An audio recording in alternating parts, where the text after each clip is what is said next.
Hello दोस्तों। आज हम बात करने वाले हैं तिहाड़ जेल और ब्लैक वारंट के कुछ अनटोल्ड सीक्रेट के बारे में।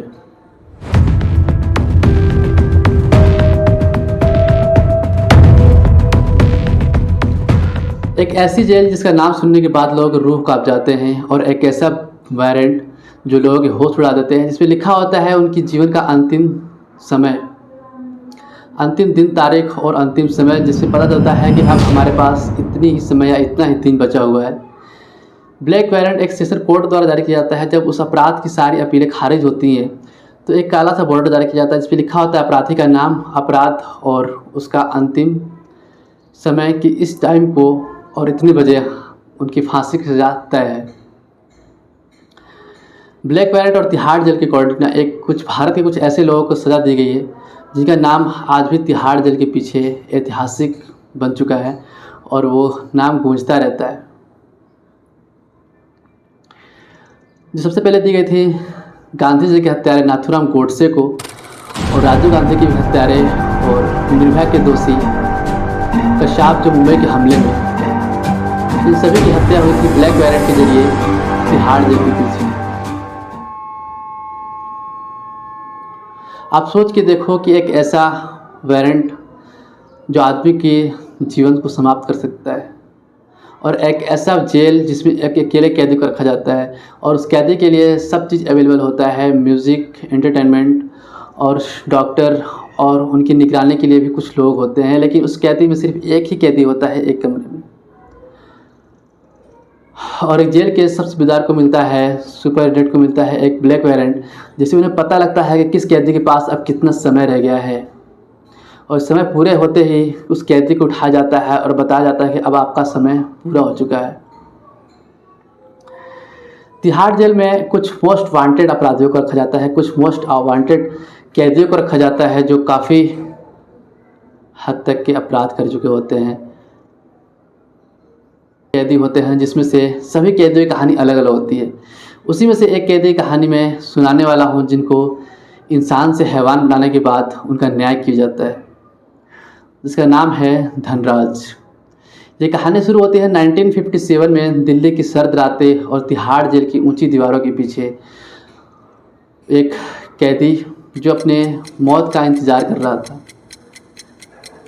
एक हत्यारा था जिसको वारंट, ब्लैक वारंट मिल चुका था, और 8 साल से अपने मौत का इंतज़ार कर रहा था। लेकिन अभी हम थोड़ा पीछे चलेंगे उसको जानने के लिए कि एक्चुअल में उसे ब्लैक वारंट मिला क्यों, और उसने हत्या में क्या किया था, कौन से ऐसा सज़ा, कौन सा ऐसा जुर्म किया, कौन सा ऐसा अपराध। आइए जानते हैं उस धनराज की कहानी को। धनराज दिल्ली के गरीब परिवार से पैदा हुआ और बहुत ही गरीब परिवार से बिलोंग करता था, जिसे पढ़ाई छूट गई गरीब होने के कारण, पढ़ाई पूरी नहीं हो पाई, और घर की आर्थिक स्थिति सही ना होने के कारण उन्हें बाहर निकल के काम करना पड़ा, और कुछ ऐसे काम जैसे हेल्पर, वेटर और सिक्योरिटी गार्ड की भी जॉब की उन्होंने। और उनके पत्नी और बच्चों की तबीयत सही ना होने के कारण उन्हें अस्पताल में भर्ती किया गया, और अस्पताल में भर्ती से कुछ टाइम तक दवा सही से ना हो पाने के कारण उनकी मृत्यु हो गई। मृत्यु होने के बाद हॉस्पिटल वालों ने उनसे रिश्वत मांगी, बट वो इतना अफोर्ड नहीं कर पाए, जिससे उनकी बेटे और पत्नी की मृत्यु हो गई। हॉस्पिटल पहुंचे तो धनराज को पता लगा कि उनके बेटे और उनकी पत्नी हॉस्पिटल में तड़प तड़प के उनकी मृत्यु हो चुकी है। हालांकि पैसे ना देने से स्टाफ वालों ने उन्हें इग्नोर किया, उनकी पत्नी और बेटे को, जिससे उनकी मृत्यु हो गई, और ये दुख उन्हें सहन नहीं हो पाया। बस उन्होंने एक बात ही कहा कि एक्चुअल में अगर मेरे बेटे को ऑक्सीजन मिल जाता तो आज मेरा बेटा जिंदा होता। धनराज को लगा कि यह एक उसके साथ अपराध किया गया है, एक हत्या किया गया है, और इस दुख को सहन नहीं कर पाया, और वह उसके दिमाग में चलने लगा कि इसका बदला मैं कैसे लूँ। एक्चुअल में ये बात ही कुछ ऐसी है कि किसी के दिल पे ठेस पहुँच गई, और उसके दिमाग में एक ऐसा ये घूमने लगा कि ये हमारे साथ अपराध हुआ है। लेकिन उस हॉस्पिटल के या फिर उस स्टाफ के अकॉर्डिंग उनके ऊपर कुछ ऐसा ऑब्जेक्शन नहीं उठाया गया।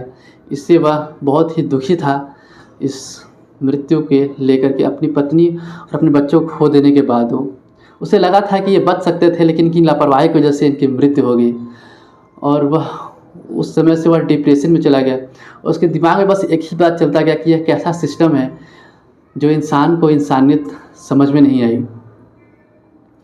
और वह हॉस्पिटल से बाहर निकला, लेकिन उसके दिमाग में वो घूमता रहा कि मैं इससे कैसे क्या करूं।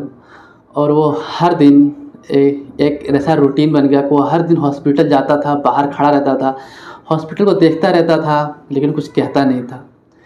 यह रूटीन ऐसे ही चलता गया। हर दिन सुबह या शाम को निकलना, हॉस्पिटल को देखना और हॉस्पिटल की तरफ देखना, डॉक्टरों को देखना और फिर शाम को घर आ जाना। एक दिन अचानक ऐसे ही शाम को धनराज निकलता है हॉस्पिटल की तरफ। काफ़ी देर रात तक खड़े खड़े हॉस्पिटल को देखता। जैसे ही डॉक्टर निकलता हॉस्पिटल से, धनराज चाकू लेता है और डॉक्टर के ऊपर तुरंत टूट पड़ता है। हमला के दौरान डॉक्टर को चाकू मार के डॉक्टर की हत्या कर देता है। हत्या के बाद डॉक्टर की मृत्यु हो जाती है और धनराज वहाँ से तब तक नहीं भागता है जब तक वहाँ पुलिस आ नहीं जाती है। पुलिस आती है और धनराज को पकड़ लेती है, लेकिन धनराज वहाँ से भागता ही नहीं है। वो बस एक ही बात कहता है कि अब मुझे कोई दिक्कत नहीं है, मुझे जो करना था मैं कर लिया, अब जो कानून को जो करना है वो कर सकती है मेरे साथ। मुझे इंसाफ चाहिए था और मुझे इंसाफ मिल गया।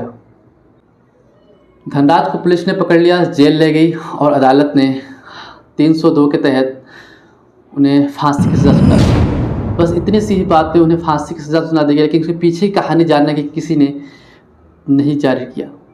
इसी के पीछे की कहानी जानने की कोशिश कोई नहीं करता है कि एक्चुअल में वो हत्यारा बना कैसे। वो यहाँ तक तिहाड़ जेल के अंदर तक या फिर ब्लैक वारंट के मिलने तक ये सफ़र उसने कैसे हुआ। क्या रियल में उसने कोई अपराध किया या फिर उसके साथ ही कोई अपराध हुआ। ऐसे में ही इंसान को हैवान बनाया गया और हैवान के बाद उनका न्याय किया गया। ऐसे में अदालत ने फैसला सुनाया हत्या की और सेशन कोर्ट ने एक ब्लैक वारंट जारी कर दिया धनराज के नाम से और उन्हें तिहाड़ जेल में भेज दिया गया। धनराज के फांसी से एक रात पहले जेलर सुनील गुप्ता ने बुलाया। उनकी आंखों में देखा तो ना कोई डर और ना कोई पछतावा था। वह एक ऐसा कैदी था जिनके रूह से और जिनकी आंखों में ना ही ऐसा कोई डर और ना ही कोई पछतावा था। उसे लगा कि यह तो तय हो चुका है, मुझे फांसी ही है, लेकिन फिर भी उसने एक शब्द जेलर सुनील गुप्ता से कहा कि साहब क्या मेरे एक ऐसे फांसी दे देने से यह सिस्टम सही हो सकता है क्या। फांसी की सुबह 10 जनवरी 4:50 पर धनराज को फांसी के फंदे से लटकाने से पहले उन्हें आखिरी इच्छा पूछी गई। धनराज ने अपनी आखिरी इच्छा में ये बताया कि मेरी आंखों पे पट्टी मत बांधना, ताकि मैं इन लोगों को देख सकूं जिसने इस सिस्टम को बनाया है और जिस सिस्टम ने मुझे यहाँ तक पहुँचाया है, उन लोगों को मैं आखिरी बार देखना चाहता हूँ। और इतना कहने के बाद 5:01 पे धनराज फांसी के फंदे से लटक गया।